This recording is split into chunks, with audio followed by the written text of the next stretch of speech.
das waren die Nachrichten. Mehr Infos im Web und in der App. CCR Car Culture Rendezvous mit Philipp Tschaikowski. Es gibt Geschichten, die so komplex sind, dass man sie in einer Sitcom verpacken könnte. 3 Akte, jede Menge Drama und am Ende triumphiert irgendjemand. Oder auch nicht, wenn wir ehrlich sind. Aber heute geht es um eine Marke, die quasi das deutsche Synonym für technische Präzision ist. Eine Geschichte von Innovationen, Fusionen und, gelegentlichen Identitätskrisen. Also, schnallt euch an. Das wird interessant. Mein Name ist Philipp Tschaikowski. Mit mir im Studio sind Finn Freudenberg und Florian Friedrich. Hi. Moin, moin. Und das ist CCR, Car Culture Rendezvous. Herzlich willkommen.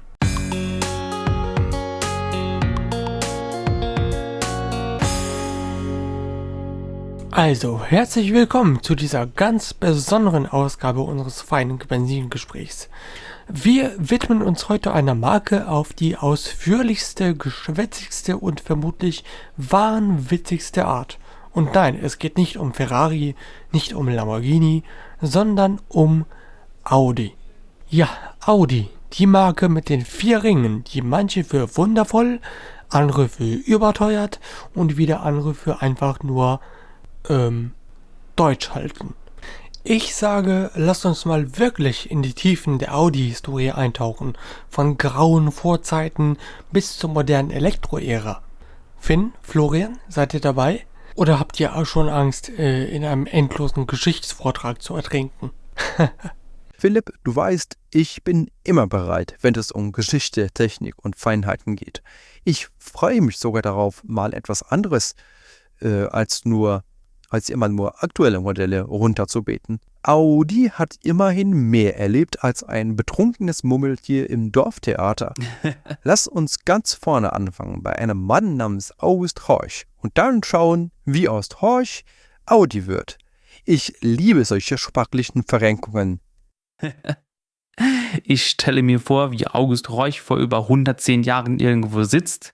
Man verbietet ihm seinen eigenen Namen für die neue Firma zu nutzen und er denkt, na gut, dann nehme ich halt den lateinischen Imperativ von Horch, Audi. Es ist, als würde man einen Apfel nicht Apfel nennen dürfen und ihn stattdessen Malum nennen. Ja, die lateinische Form. Clever oder kindisch? Egal, es hat funktioniert. 1909 gründet er also Audi. Ein Jahr später kommt dann der erste Audi, der Typ A. Und schwupps, die Marke ist geboren. Wenn ich darüber nachdenke, klingt das wie ein billiger Trick, ja? Du darfst deinen Namen nicht mehr nutzen? Dann nimm ihn doch auf Latein. Typisch deutsches Ingenieursdenken. Regel umgehen durch clevere Wortwahl. Trotzdem, das Fundament ist gelegt. 1910 der Audi Typ A 1022 PS. Ein Auto, das nach heutigen Maßstäben langsamer ist als ein sonntäglicher Rasenmäherroboter. Aber damals hochmodern. Immerhin setzt Audi schon früh auf fortschrittlicher Technik, hat 1913 sogar schon elektrische Anlasser und Lichtanlagen. Andere Marken arbeiten dann noch mit Kerzen und Kurbeln wie Steinzeitmenschen. Genau, Audi ist schon in den 10er Jahren technisch auf Zack. Und August Horch ist nicht dumm. Er erkennt den Werbewert des Motorsports. Also schickt er seine Wagen zu Langstreckenrennen, etwa zur österreichischen,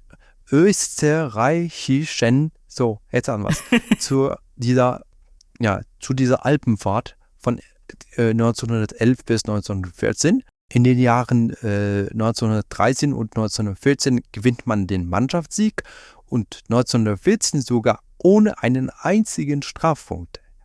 Der Typ C wird als Alpensieger berühmt. Man stelle sich das vor, ja? Unbefestigte Bergstraßen, klapprige Brücken, keine Servolenkung, keine ordentlichen Stoßdämpfer und Audi ist ganz vorne dabei.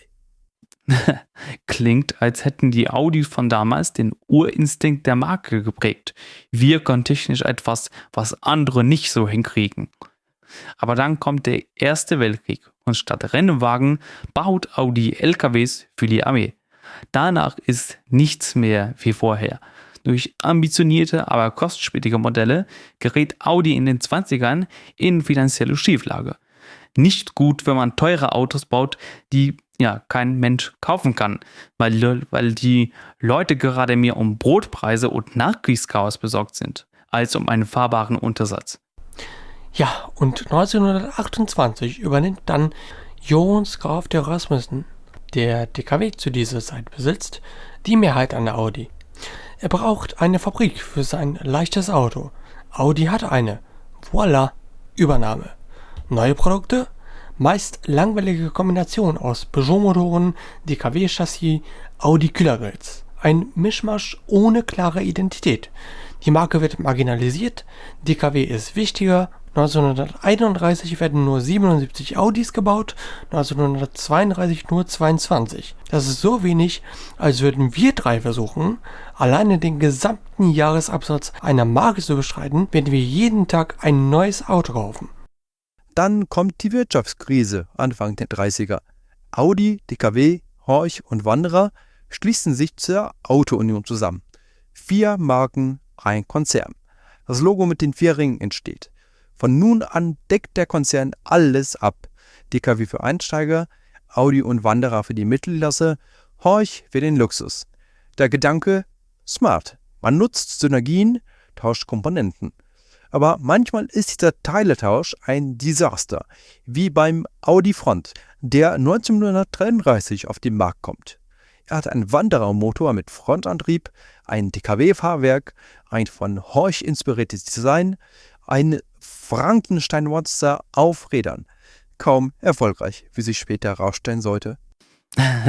Klingt fast so, als hätte man einen Obstsalat aus Sauerkraut, Schokolade und Senf gemacht, in der Hoffnung, dass irgendjemand das appetitlich findet. Aber nein, der Audi Front war kein Verkaufsschlager. Das muss man leider zugeben. Dann schlägt 1939 der Zweite Weltkrieg zu. Die Auto-Union baut für die Wehrmacht. Nach Kriegsende liegen die Werke im sowjetisch besetzten Osten, die 4 Marken verschwinden vom Markt. Audi weg, Horch weg, Wanderer, DKW auch weg. Es ist wie ein böser Zauber. Wie sich der Horcher Traum nach dem Krieg entwickelt, das hören wir nach einer kurzen Pause. Wir sind gleich wieder zurück.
4 Jahre nach Kriegsende gründet man in Westdeutschland die Auto-Union neu, versorgt zunächst Ersatzteilbedarf für die alten DKWs. Später baut man wieder einfache Fahrzeuge, aber Audi ist noch ein Schatten. 1958 übernimmt Daimler-Benz die Mehrheit, konzentriert sich auf Zweitaktmodelle. Als schlussendlich VW 1964-65 übernimmt, findet man eine veraltete Modellpalette vor. BMW macht coole neue Karren, Audi hat antiquierten Zweitakt-Mief. Also nimmt VW die DKW F102 Modelle, pflanzt einen neuen Viertaktmotor ein und nennt das Ding Audi 72. Schwupps, ein neuer Audi ist geboren. Die erste Nachkriegs-Audi. Ein bescheidener Schritt, aber immerhin ein Schritt. Die 60er bringen also den Audi 72, ein Motor mit 1,7 Liter Hubraum, solide, aber unspektakulär. 1969 schließt VW die wiedererstarkte Auto-Union mit NSU zusammen. Es entsteht daraus die Audi NSU Auto-Union AG. Ein Name so sperrig wie ein Küchenschrank. Egal, Audi kommt langsam wieder in Fahrt. Die Zusammenarbeit mit VW führt zu ersten Erfolgen. Der Audi 100 von 68 und der Audi 80 von 72 zeigen, dass Audi attraktive Mittelklassewagen bauen kann. Der Audi 80 gewinnt sogar den Titel Auto des Jahres. Plötzlich ist Audi nicht mehr der muffige Hinterhofbastler, sondern eine aufsteigende Marke.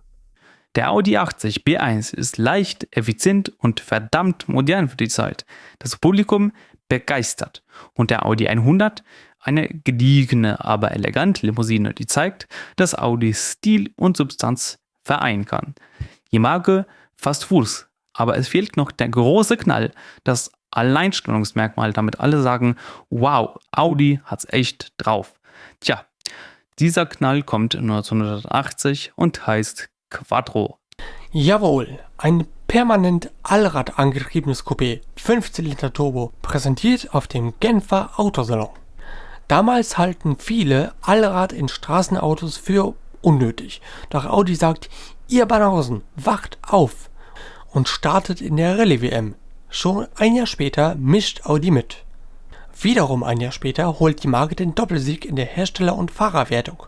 1983 dann den Fahrertitel. 84 wieder Doppelsieg. Die Konkurrenz steht da wie Rehe im Scheinwerferlicht. Hecktriebler sind im Vergleich zur Allradtraktion des Quattro ein Witz. Michel Bouton, Hanno Mikola, Stig Blomqvist, sie fahren die Quattros wie fliegende Teppiche über Schotter, Schnee und Matsch. Ein Triumphzug, wenn ihr mich fragt. Allerdings, der Quattro ist eine Revolution. Rallye wird neu definiert. Audi zeigt, dass Allradantrieb sportlich sein kann. Man gewinnt nicht nur Rallyes, sondern geht auch an den Pikes Peak in den USA, dem wohl berühmtesten Bergrennen, an den Start und setzt neue Rekorde. Der Sport Quattro S1, ein unfassbar brutales Biest mit Anti-Lag-System, rund 600 PS, wirkt wie ein bösartiger Stier, der jeden Zaun durchbricht. Ach, und die Gruppe B an sich ist sowieso verrückt. Aber Audi ist im Ehrenhaus der Rallye der Oberpsychiater. Dann wird Gruppe B verboten, weil zu gefährlich. Die Legende Quattro aber bleibt. Nach diesem Rallye-Rausch fragt sich jeder, was macht Audi als nächstes? Statt nur auf Sport zu setzen, macht die Marke einen Seitensprung in andere Welten. Mitte der 80er und 90er denkt Audi über Sicherheit nach. Entwickelt Pro-Content, ein System aus Stahlseilen, das bei einem Aufprall Lenksäule und Gurte straft. Klingt abenteuerlich, ich weiß, aber in einer Zeit, als Airbags noch nicht Standard waren, war das ein mutiger Versuch, wie ein mittelalterlicher Katapultmechanismus für Sicherheit. Klingt nach SM-Studio im Armaturenbrett. Ach, ein Unfall? Moment, ich zieh dir mal kurz die Lenksäule weg. Trotzdem, Audi meint es ernst. Nach und nach kommen dann natürlich Airbags und Pro-Content verschwindet. Aber es ist ein weiterer Beweis für Audis, Experimentierfreude. Dann in den 90ern will Audi endgültig in die Premium-Liga. 94 der Audi A8 mit Aluminiumkarosserie oder kurz ASF genannt. Ein leichter, steifer Luxusliner, der Mercedes S-Klassen und BMW 7er herausfordert. Der A8 zeigt, dass Audi jetzt oben mitspielt. Aluminium statt fairen Stahl. Hightech pur, edles Interieur. Kunden lieben die Idee, Luxus mit Technologie zu verbinden. Und so wird Audi zum ersten Konkurrenten der etablierten Premium-Hersteller. Aber Audi ist noch nicht fertig. Ende der 90er, der Audi TT. Ein Coupé wie aus einer Designstudie auf der IAA. Nur eben in Serie. Rund, schlicht, futuristisch. Manche nennen es ein Knutschkugelsportwagen. Aber er erobert die Herzen. Was uns wiederum jetzt erobert, ist eine kleine Pause zum Durchatmen. Bis gleich. I feel at home here. I feel at home. I feel at home here. I feel at home.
So, meine Herren, wir sind beim TT stehen geblieben. Und es ist ja bekanntlich nicht alles Gold, was glänzt. auch nicht bei ihm. Ganz genau, Philipp. Der TT hatte zunächst ein Stabilitätsproblem bei hohen Geschwindigkeiten. Das Heck wird leicht, das Auto neigt zum Abflug. Audi hängt daraufhin einen Heckspoiler an, Problem gelöst. Der TT wird so zur Ikone. Die Leute lieben das Design, die reduzierte Ästhetik. Audi sagt, wir können nicht nur Technik, wir können auch Stil. Und Stil brauchen wir, wenn wir in die Oberliga wollen. Stil, Technik, Sport, was fehlt noch? Richtig, Rennerfolge auf höchstem Niveau. Audi mischt in den 2000ern die Szene der 24 Stunden von Le Mans auf. 2000 gewinnt der Audi R8 LMP erstmals. Danach dominiert Audi dieses Rennen, als wäre es ein wöchentliches Skatspiel, ja. 2006, Audi siegt als die erste Marke mit einem Diesel, genauer gesagt mit dem R10 TEI in Le Mans. Ein Diesel. Während andere Rennställe noch glauben, Diesel sei nur was für Lieferwagen, zeigt Audi, dass man auch mit Diesel feinstes Rennmetall spielen kann. Die Konkurrenz ist baff. Audi sammelt Pokale wie Briefmarken. Das passt zur Philosophie. Neue und alternative Technologien im Wettbewerb einsetzen. Wenn Audi das im Rennsport kann die Marke es auch auf der Straße. Und so erfolgt 2007 der nächste Geniestreich. Der straßenzugelassene Audi R8. Ein Supersportwagen aus Aluminium, Mittelmotor, Quattro, V8 oder V10 Power. Alltagsfreundlich und gleichzeitig pfeilschnell. Plötzlich parkt ein Audi neben Ferrari, Porsche, Lamborghini und muss sich nicht schämen. Ihr Gegenteil, er lächelt freundlich und sagt, ich kann das auch und mit mehr Zuverlässigkeit und weniger Drama. Auch das zeigt, dass Audi es ernst meint. Die Marke, einst fast verschwunden, beherrscht jetzt Luxus, Sport, Design, Rennsport. Doch Audi denkt auch an die Zukunft. Anfang der 2000er taucht der Audi A2 auf. Ein hocheffizienter, leichter Kleinstwagen aus Aluminium. Unglaublich sparsam. Die Kunden verstehen das Konzept nicht. Zu teuer, zu speziell, irgendwie seltsam. Der A2 floppt. Heute gilt er als Visionär. Damals ein Außenseiter. Audi beweist damit aber Mut, in jede Richtung zu experimentieren. Der A2 ist der nette Professor mit Brille und Fliege, den in der Schule keiner mochte, aber heute alle als schlauen Kerl schätzen würden. Leider zu früh. Aber egal, Audi geht weiter. In den 2000ern bringt es den TTS raus, eine verschärfte TT-Version und später die dritte TT-Generation 2014 mit virtuellem Cockpit, leichter, noch besser ausbalanciert. Audi entwickelt sich ständig fort, verfeinert jedes Modell. Parallel erweitert Audi sein Portfolio. A1, A2, A3, A4, A5, A6, A7, A8. Jede Klasse ist besetzt. Dazu Q2, Q3, Q4, Q5, Q6, Q7, Q8 für die SUV-Fans. RS-Modelle für Leistungsfanatiker, S-Modelle für sportlich angehauchte Vernunftfahrer. Der Kunde wählt nach Belieben aus einem riesigen Sortiment. Audi deckt jede Nische ab. Wenn jemand einen sportlichen Kombi will, RS6 Avant. Will ich einen kompakten SUV? Q3. Will ich ein elektrisches SUV? Kommt auch noch. Natürlich meckern Puristen. Zu viele SUVs, Audi. Aber der Markt will es so. Audi liefert das Beste, egal ob SUV oder Coupé.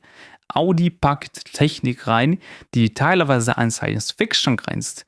LED-Matrix-Scheinwerfer, Laserlicht, Virtual Cockpit, Touchbedienung, Assistenten, die fast alleine fahren, modernste Infotainment-Systeme, Feinarbeit in jedem Detail, ein Traum für Technik-Freaks, ein Albtraum für Nostalgiker, die Kurbeln für Scheiben vermissen.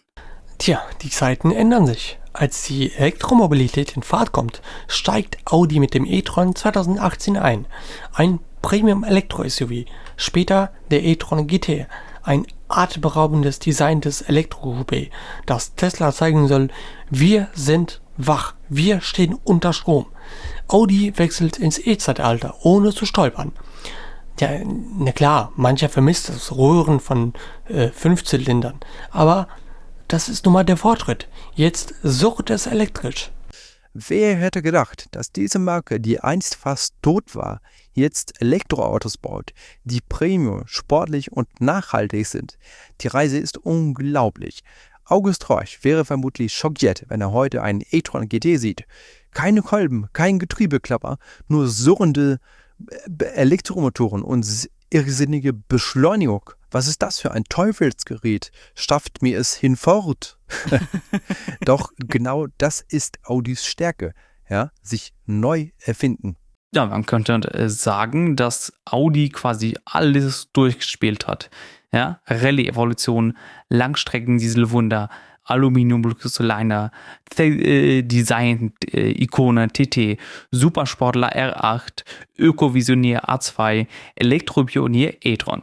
Ja, jede Epoche liefert ein Highlight. Man muss Audi so gestehen, langweilig waren sie selten. Vor allem dank des Quattros erinnert man sich an die 80er als goldene Audi-Zeit. Seitdem hat Audi nie wieder aufgehört, an der Technikschraube zu drehen. Mal mehr, mal weniger erfolgreich, na gut, aber stets nach vorne gerichtet. Andere Marken ruhen sich auf Lorbeeren aus. Audi pflanzt lieber neue Lorbeerbäume im Garten der Innovation, um später noch mehr zu ernten. Genau, dieser unruhige Innovationsgeist macht Audi so interessant. Während manche Hersteller sich auf ihre Historie ausruhen, sieht Audi Geschichte als Ansporn. Der Weg vom DKW-Gemisch bis zum e-tron ist steinig gewesen, aber dafür lehrreich. Früher wollte Audi einfach überleben. Heute gestaltet Audi das Leben und die Zukunft der Mobilität aktiv mit und braucht sich gar nicht zu verstecken. In der Tat. Und egal, ob es um Allrad geht, Aluminium, Le Mans mit Diesel oder heute Elektromobilität, Audi sucht immer den Vorsprung durch Technik, um mal den berühmten Slogan zu zitieren. Der ist nicht einfach irgendein Marketinggeschwätz, er ist historisch gewachsen. Der Quattro hat ihn begründet, der A8 bekräftigt, der R10 TDI in Le Mans vergoldet und jetzt der e-tron fortgeführt, sozusagen auf Platin-Niveau hochgehoben. Natürlich gibt es auch die Klischees. Audi-Fahrer, die auf der Autobahn auf der linken Spur kleben, 5 cm Abstand halten und blinken nur als Gerücht kennen. Ja, genauso schlimm wie BMW-Fahrer. Aber das ist nicht Audis Schuld. Die Marke liefert nur das Werkzeug. Was die Fahrer damit machen, ist eine andere Geschichte. Immerhin bietet Audi genügend Fahrerassistenzsysteme, um solchen Leuten irgendwann ins Gewissen zu reden. Stimmt, vielleicht sagt das Auto bald, hey, haltet doch mehr Abstand bitte. Und wenn wir erst beim autonomen Fahren sind, dann erledigt die Kiste das alleine. Audi hat ja schon Prototypen, die autonom über Rennstrecken fahren. Vielleicht lacht man in 20 Jahren über unsere heutigen Debatten. Dann sitzen wir nur noch in Lounge-Interieur und Audi fährt uns, wohin wir wollen. Leise, sicher, ohne menschliches Zucken im Lenkrad. Eine gruselige Vorstellung. Aber man weiß ja nie, wenn Audi eins gezeigt hat, dann, dass man auf Veränderungen vorbereitet sein sollte. Wer vor 30 Jahren gedacht hätte, Audi baut Supersportwagen wie den R8 oder Rennwagen mit Diesel? Niemand. Und doch ist es passiert. Also, wer weiß, welche Überraschungen noch lauern. Von Horchs Wortakrobatik 1909 bis zum e-tron von heute. Wir haben Rallye-Triumphe erlebt, Luxuskarossen in Alu, einem Designtraum namens TT, Rennsiege in Le Mans, den mutigen A2, den Supersportler R8 und nun die Wende zu Elektro. Eine irrwitzige Reise, die zeigt, wie sich eine Marke immer wieder neu erfinden kann. Genau das fasziniert mich auch. Audi ist kein eindimensionaler Hersteller. Es gibt Höhen, Tiefen, Innovationen, manchmal verrückte Experimente, aber immer den Willen, weiterzumachen. Diese Evolutionsfähigkeit ist selten. Andere Marken sind an Krisen gescheitert. Audi ist aus Krisen oft gestärkt hervorgegangen. Zu Recht hat Audi es verdient, in diesem Licht betrachtet zu werden. Nicht nur edle Limousinen, sondern auch verrückte Rallye-Monster, futuristische Konzepte und technische Meilensteine. Genau deshalb lohnt sich dieser tiefe Blick. Ich empfinde fast ein wenig Hochachtung vor diesen Ingenieuren, die im Laufe der Jahrzehnte immer wieder neue Wege gingen. Ohne sie gäbe es kein Quattro, kein R8, kein e-tron. Ohne sie wäre Audi vielleicht nur ein weiteres gescheitertes Experiment der 20er Jahre. Wohl wahr. Und jetzt, wo wir alles besprochen haben, bin ich fast versucht, selbst einen Audi Typ C von 1913 zu suchen, um ein Gefühl für diese Anfänge zu bekommen. Oder zumindest ein Urquattro, um ein Rallye-Revival zu feiern. Ach, Träume. Versuch es doch, Finn. Wahrscheinlich reißt dir der Urquattro beim ersten Schotterstück die Arme aus den Schultern und du landest kopfüber im Heuballen. Aber was für ein Abgang. Immerhin kannst du dann sagen, ich habe Rallye-Geschichte am eigenen Leib erfahren. Ach, ihr zwei, hört auf, hier wilde Ideen zu streuen. Ich bin nur froh, dass wir diese Audi-Reise beendet haben und dass einer von euch plötzlich beschlossen hat, die Gruppe B-Ära originalgetreu nachzustellen. Das Letzte, was wir brauchen, ist Philipp mit einem S1 in einer Wohnsiedlung. Das wäre ein Spektakel, aber im Ernst. Diese Reise hat mir gezeigt, dass Audi eine Marke mit Charakter ist. Nicht nur Premium oder glatt, sondern auch mutig, erfinderisch, manchmal leicht wahnsinnig. Das passt doch perfekt zu unserem Geschmack, oder? Absolut. Wer jetzt noch sagt, Audi sei langweilig, hat nicht aufgepasst. Eben kein x-beliebiger Hersteller, sondern ein Pionier, der immer wieder überrascht. Ich würde sagen, wir haben unsere Mission erfüllt. Von Horch zu Audi, von Alpenfahrten zu E-Tron, von Stahlseilen im Armaturenbrett bis zu virtuellen Cockpit-Landschaften. Eine beeindruckende Entwicklung. Dann würde ich jetzt sagen, wir heben unsere imaginären Tassen auf Audi und darauf, dass wir in Zukunft noch mehr verrückte Ideen von ihnen sehen. Vielleicht kommt ja bald ein Quantenfluxkompensator ins nächste Modell, wer weiß. Ach Finn, niemals die Ingenieure herausfordern. Nichts ist unmöglich, wenn man zurückschaut, was schon alles geschehen ist. Dann ist es jetzt aber wirklich Zeit, hier Schluss zu machen. Wir haben unser Audi-Epos beendet. Jetzt kann jeder, der zuhört, bei der nächsten Gelegenheit ordentlich mit Fachwissen angeben. Ja, oder einfach nur Audi aus einer ganz neuen Perspektive sehen. Genau, Mission erfüllt. Auf Wiedersehen, liebe Zuhörer. Das war ein langer, aber hoffentlich unterhaltsamer Trip durch die Audi-Geschichte. Wenn das nächste Mal ein Audi an euch vorbeizischt, denkt daran, was alles dahinter steckt. Danke fürs Zuhören, danke an euch beide fürs Aushalten dieser Plaudereien. Möge Audis Zukunft so spannend bleiben wie ihre Vergangenheit. Und an Sie, liebe Zuhörer, wollen wir uns auch nochmal wenden. Vielen Dank, dass Sie uns begleitet haben und wir wünschen Ihnen noch einen schönen Tag. Hier kommen jetzt gleich die Nachrichten um 12:30 und bis zum nächsten Mal.